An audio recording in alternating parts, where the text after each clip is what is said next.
has functionally been to purge, expel, no matter what the fucking cost is in terms of like human life or anything like that, black and brown people or poor people in general from as many areas as possible to make way for such extravagant developments and to push them to the fucking boroughs so that the island of Manhattan is basically this space for the ultra wealthy. Well, that seems fucked. That's literally what you do. Like, that's your job, is to just if you are the mayor of New York, your job is to command one of the largest militaries, standing armies in the world, in the form of the New York Police Department, or rather have a constant back and forth where they bully you into submission and threaten you, like the New York Police Department did to the bungalow regularly. Wait, so like they cucked themselves now, and they've cucked everyone else, because now they're erecting these big ass buildings that people aren't buying because newer, cooler. Well, they didn't cuck themselves, because the whole point was always for developers to make more money and the wealthy to have an asset that they can park their cash in.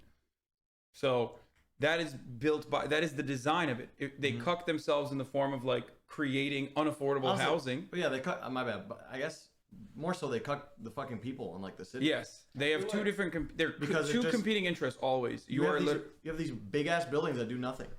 Yeah, you're again nailing the fucking heart of the problem, which is putting profits over people. Okay. Yeah. So they're actually technically not cucking themselves in the form of profit. If the profit motive is all you care about, then yes, they're doing a great job. If you care about the human beings, though, then if you care about the people, then yes, they are destroying the people. I feel like nobody lives there, at least not all the time. They're in second, third, fourth homes, or simply just a place to store wealth. Now, the idea of a secondary residence isn't new. The French term pied-à-terre, meaning foot to ground, was coined in the 19th century to describe a temporary secondary. I don't know if he's going to mention this, but I got to tell you one of the most disgusting parts of this process. So New York City, I forget exactly when they came up with this solution, but my mom talks about this all the time in her classes, and both to us. She will probably bring this up and numerous other things about architecture later when we're having dinner. It's kind of her thing. But what New York City ended up doing in an effort to combat the growing class inequality inside of Manhattan was basically state that every one of these buildings is supposed to have housing that is affordable. Now, that system is already like incredibly limited, not enough space for affordable housing. I don't know if he'll mention that in the video or not, but not only that, but also there's a lottery system there. Okay, so it's really difficult to get into one of those houses regardless. Let's go. They're playing Squid Games. And hold up, wait for this. That's what's up. They have separate entrances for the poors and separate elevators for the poors. The separate elevators, I can see the logic there, but the separate entrances is screwed up. Yeah. They have poor doors. Poor doors. Yeah. Residents. Today, that's come to represent second homes, usually apartments, in cities away from the owner's primary residence. Every few years, the City of New York does this big housing and vacancy survey. In 2017, they found there were 75,000 pied-à-terre properties across the city. That's up from 55,000 in 2014. So 75,000 units are vacant. Where most billionaires, like for the most part, 75,000 units in New York City are vacant for most of the part, and it's just like a summer home or a secondary apartment that the owner rarely ever visits. Wait, vacancy is roughly half of the single-family homes in is unoccupied or not? Everything's up. Look at that. He's saying it. Look. Oh. Roughly half the single-family homes and condos aren't occupied by their owners. Aren't occupied by their owners. In the rest of the city, the owner occupancy rate is closer to 75%. True. Now, that doesn't necessarily mean that all these units are sitting empty. They could be rented out by their owners who live elsewhere. How long have you and your mother been lied to about New York, Lamau? Account created 5 hours ago, following since 10 minutes ago. I'm sure this man will enlighten us about affordable housing units that are that are built into some of the New York. Oh, never mind, bro. Oh, nice, dude. That one was creative. Yeah, that was really good. Oh, he didn't even wait, bro. He just like brackets. straight up. I can respect that. He just straight up dropped. Oh, never mind, dude. Good one. Well, he made us laugh, I guess. I wonder if Twitch will ban that person from the platform. I wonder if that person will get a ban on the platform. Very creative, dude. Gotta be honest, I didn't see that coming. What's up? I didn't see that coming that fast. Same. You know? But none of the Billionaires Row developers would share their occupancy rates with us, and this data gives us a glimpse into how the area around Billionaires Row compares with the rest of the city. Of course, there's more to owning a property here on Billionaires Row than simply having a place to stay on your trips to New York. You can also score a pretty hefty tax break. Oh, here it comes. Hell yeah. That's partly because of the way condominiums are valued here in New York. You'd think the value of a property on Billionaires Row is the price you can sell it for, right? Well, no. This is New York City, and there's a tangled mess of laws to make things complicated. Here, condos are taxed as if they're a rental apartment building. But the problem is, no one's really renting a $100 million apartment, so there's no benchmark for what the rental value would even be. $10,000 a month, $100,000 a month, there's no precedent for something like that. It's not So $10,000 what ends up a month. happening is the Billionaires Row condo is taxed the same as a unit that's worth a fraction of the cost. But that's not all. Ultra luxury can also add on another massive tax break through something called the 421A exemption. Now, we know that talking about the US tax code is not why you clicked on this video. Wrong. That's precisely why I clicked on this video. What the fuck are you talking about, homie? That is exact. Give me the tax code. But as boring as it sounds, it's actually a really big part of the appeal of Billionaires Row. The 421A tax break was originally introduced in New York in the 1970s as a way to encourage developers to build residential housing. That's because the city was concerned about people living for the suburbs.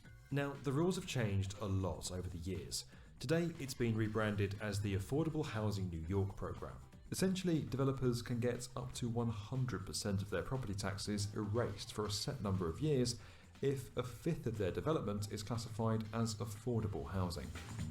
By the way, the guy that spammed the N-word was literally saying that what he's describing currently is wrong. Like, what this man is also describing is what I was describing.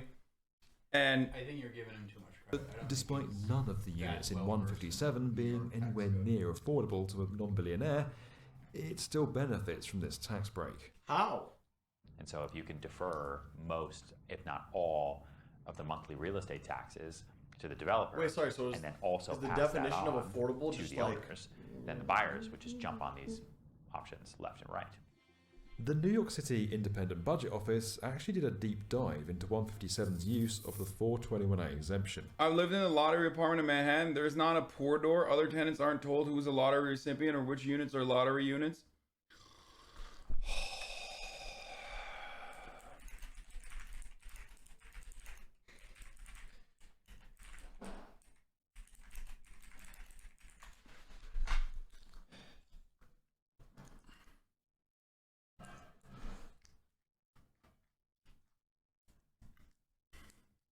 fake news.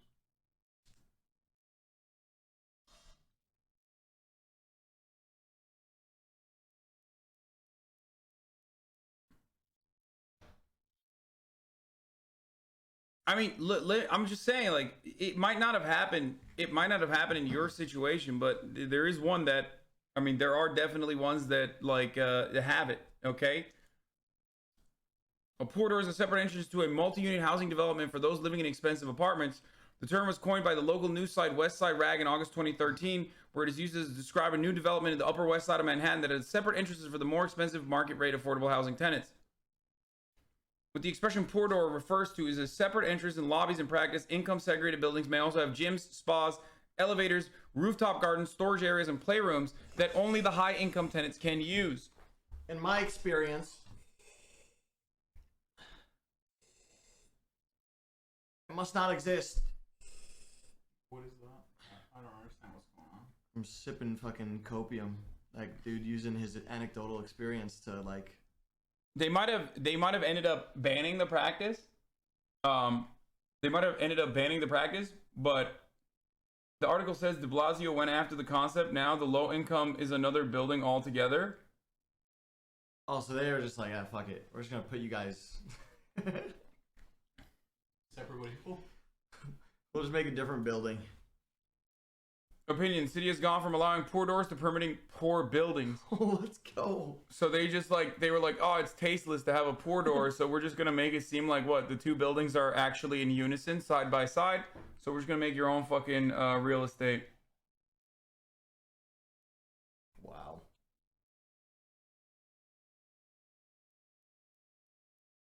Bro, I work somewhere with poor doors, not even in New York City, but elsewhere in NYS at a university. They, by the way, they have, I mean, they still do it.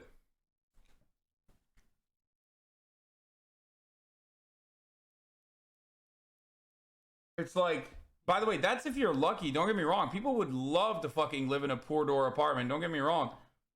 You get to live in a fucking luxury real estate in an incredible fucking neighborhood. You know what I mean? There's waiting lists that are like years long. The lottery is like multiple fucking years long. So, you know, don't get me wrong. This is straight up like exciting for people to get into that poor door apartment. In order to qualify for it, the developers built 66 units of affordable housing in the Bronx, miles away from Billionaires Row. The IBO estimated that exemption will cost the city $65.6 million in property tax revenue over 10 years. Hey, yo, who's running Still, this it shit? found the way the state of New York values its condos provided an even greater tax break to 157's owners than the affordable housing exemption. Extel, the developer behind 157, didn't respond to our requests for comment about the IBO report. These tax discrepancies don't just happen on Billionaires Row. Bloomberg found that one $2.1 million condo in Brooklyn came with a tax bill of just $157. Meanwhile, a Nice. That seems nice, dude. condo in the Bronx, worth roughly a tenth of that, paid nearly $4,000. So the poor person living in a fucking Bronx apartment, like, or the upper middle class or middle class person that lives in the Bronx or has like a fucking family home or whatever, is paying more than the developer is paying because of those incredibly fucking juicy tax breaks that you get. The 421. But hey, dude, these guys are, hold up, guys, you have to remember, those are the productive guys, okay? Those are the guys that Elon Musk and the entirety of the media tells you are the most productive forces in our economy. The mega wealthy, the ultra wealthy. If not for them, who would build these condos? Who would put people inside of housing? Who would own the luxury real estate? That's why they deserve those tax breaks, because they're the job creators. But the risk, dude. But the mega risk. All right, Kopiya Jonathan. Peggy's here. Who? Peggy. Hypers. Is this water for anyone? Can I go in? Yeah, no, it's yours. Chatters in the poor building. That's wild. I'm learning so much. I love coming. Tax here. abatement cost the city. It's like school, but like Fun, right? Yeah. Okay, good. That's the whole goal, man. That's what I try to do. If I was them, I'd buy out the people in subs that build condos, which are normal living. What? The $1.7 billion. Oh my god, that's a cute ass dog. Holy shit. Yeah, there's a cutie pie. Oh, he's old, but he's still cute.